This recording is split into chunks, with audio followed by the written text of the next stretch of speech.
China में एक democracy बनने वाली थी।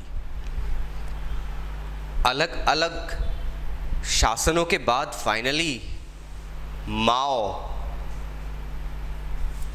एक तरीके से एक ऐसा इंसान बन के उभर रहा था जिसकी पॉलिसीज और जिसकी आइडियोलॉजी कहीं ना कहीं इस देश के रहने वाले जो ड्वेलर्स हैं, देशवासियों को समझ में आने लगी।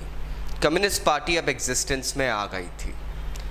चाइना के सामने एक बड़ा सवाल था कि अब डेमोक्रेसी कैसे हासिल की जाए, उसे एस्टैब्लिश कैसे करें।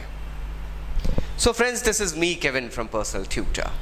Standard 11th history part modernisation का टॉपिक चाइना, उसके अंदर will be going ahead and understanding today the subtopic establishing the new democracy. 1949 से 1965 के बीच एक बहुत गहरा प्रयास चाइना में डेमोक्रेसी स्थापित करने का चलाया गया था। माओ बीइंग अ कम्युनिस्ट बेसिस को उठाने में ज़्यादा, मासेस को उठाने में ज़्यादा भरोसा रखता थे। He wanted to go ahead and uplift the downtrodden classes, take out the marginalization of capital, private land holdings, और जो भी चीज़ें जिस तरीके से जमाखोरी वगैरह चल रही है उसको हटाना था उनको। होता यह है कि पीपल्स रिपब्लिक ऑफ चाइना की गवर्नमेंट 1949, ध्यान रहे भारत की आज़ादी के 2 साल बाद स्थापित होती है।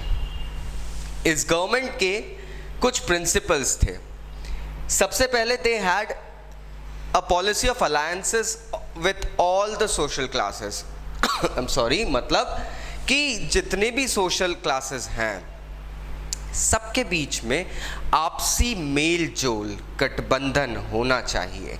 Because until and unless this is not done, there would be a class divide, undoubtedly.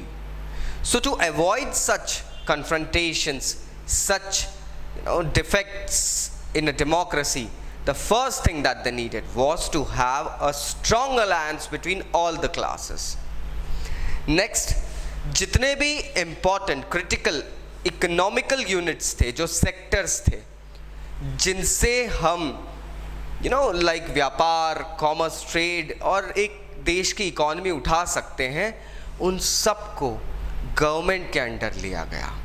The government literally undertook all the economical sectors and special economical sectors. I'm not talking about the petty sectors, I'm talking about some huge sectors जिन्हें हम India में PSUs कहते हैं।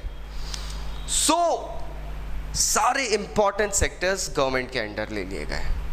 And no more privatization of land, capital, industrialism and anything। मतलब किसी एक परिवार या एक बिजनेस हाउस के अंडर अब ऑर्गेनाइजेशंस, अब इंडस्ट्रीज नहीं रहेगी। So they were like strict rules for that now कि अब सब कुछ गवर्नमेंट हैंडल करेगी। एक तरीके से ये ठीक भी हो रहा था, रोजगार निकल रहा था लोगों के लिए, नए अपॉर्चुनिटीज आ रही थी रॉ मटेरियल के लिए। Yes, they were still lingering on to the suppliers, the traders and all, but यहाँ एक चीज़ क्लियर हो गई थी कि चलो अब देश की इकॉनमी सुधारना है। गवर्नमेंट डायरेक्ट कंट्रोल जब रखेगी इंडस्ट्रीज के ऊपर, सो एक तरीके से बेटर गवर्नेंस रहता है। नाउ ये सब कुछ 1953 तक चलता है। 1953 के बाद में एक सोशलिस्ट ट्रांसफॉर्मेशन आता है। लगभग 4 साल तक इस चीज़ को स्थापित करने की कोशिश करी, फिर गवर्नमेंट ने एक सोशलिस्ट ट्रांसफॉर्मेशन करने की कोशिश करी। इसमें कहते हैं 1958 में giant leap forward movement launch किया गया। Now giant leap forward movement had a few like objectives, जिसमें से प्राइम ऑब्जेक्टिव इनका ये था टू इंडस्ट्रियलाइज द कंट्री। अब चाइना को एक औद्योगिक देश बनाना था। They were looking forward to move it in a sector.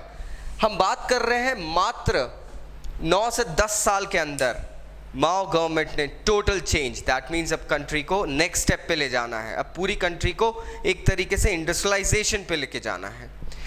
इन्होंने लोगों से अर्ज करा, रिक्वेस्ट करी अपने घर के बैकयार्ड्स में, आंगनों में स्टील फर्नेसेस लगाए जाएं। हमें स्टील बनाना है क्योंकि steel is the base of industries, तो स्टील बनाने के लिए स्टील फर्नेसेस लगवा दिए। कलेक्टिव कल्टीवेशन शुरू कर दिया रूरल एरियाज में, जहाँ पे भी लैंड थी जिसको कलेक्टिवली कल्टीवेट कर सकते थे, वहाँ पे बहुत सारे लाइक आपस में कम्यून्स जिन्हें हम कहते हैं बनाए गए और उनको लैंड दी गई और उनको कहा गया कि यहाँ पर अब आप एग्रीकल्चरल यूज़ के लिए इस लैंड को यूज़ कर सकते हैं। नाउ दीज ऑल स्टार्टेड, ये सब कुछ एक दूरदर्शी पर्सन माओ की सोच के कारण हो रहा था। माओ ने एक बहुत बड़े जनमानस को मोबिलाइज करा, ही मोबिलाइज द मासेस, एंड इसने एक धारणा बनाई थी, एक आइडियोलॉजी बनाई थी, एक सोशलिस्ट मैन की, एक ऐसा इंसान जिसके 5 लव होंगे, 5 प्यार होंगे, 5 चीज़ों के बारे में वो सोचेगा, that is the fatherland.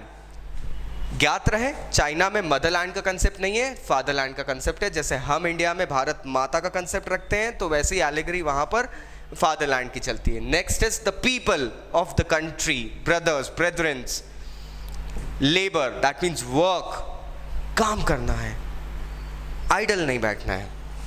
Science, that means be open to technology, open to innovations, and finally public property, vandalism, public property को रिस्पेक्ट करो। जो बन रहा है वो आप लोगों के लिए बन रहा है, it is not for someone else or other country people, it is for your countryman and you, so you need to respect it. अब ये सब चीजें हुई, इसके लिए इनको ऑर्गेनाइजेशंस या कम्यून्स की जरूरत पड़ी। 1958 में लगभग 26,000 कम्यून्स बन गए थे, जो कि 98% लैंड को एग्रीकल्चरल यूजेस के लिए यूज कर रहे थे। सो चाइना एक तरीके से एग्रीकल्चरल लैंड जो थी उसका 98% यूज हो रहा था, 2% इधर उधर जा सकता है, that is acceptable, but this is hard to digest that this country suddenly went into an agricultural boom. जितनी ज़मीन देश में है जिसका एग्रीकल्चरल यूज़ हो सकता है, उसका 98% ये लोग मात्र गवर्नमेंट फॉर्मेशन के 8 से 10 साल के अंदर कर रहे थे। This was a feet. अब ऑर्गेनाइजेशंस बने थे फार्मर्स के बेनिफिट्स के लिए, विमेंस के लिए, स्टूडेंट्स के लिए, इन सब लोगों के लिए ऑर्गेनाइजेशंस बनने लगे थे और इनकी मांगे पूरी करती सरकार, इनकी मांगे सुन रही थी, क्या क्या इश्यूज आ रहे हैं उनके लिए अलग से कमिटीज बनाई जा रही थी, and all the things were happening. यहीं शुरू होता है dispute. As I said, China has got a long history of internal disputes, और जो इंटरनल डिस्प्यूट्स होते हैं, एक इंटरनल डिस्प्यूट तो होता है जो ऊपर से आया है किंग और एम्परर के टाइम से, इंटरनल डिस्प्यूट्स शुरू होते हैं अलग अलग विचारधाराओं से। आज भी अगर हम देखें चाइना में अलग अलग विचारधाराएं हैं दोस्तों, इसके कारण कहीं ना कहीं कुछ ना कुछ खामियां रह ही जाती है इतने बड़े सिस्टम में, और यहीं पे इंटरनल डिस्प्यूट्स शुरू होते हैं। These internal disputes actually were led by other philosopher, thinkers, leaders who wanted pure industrialization, who wanted who had pro-industrialization like mindset.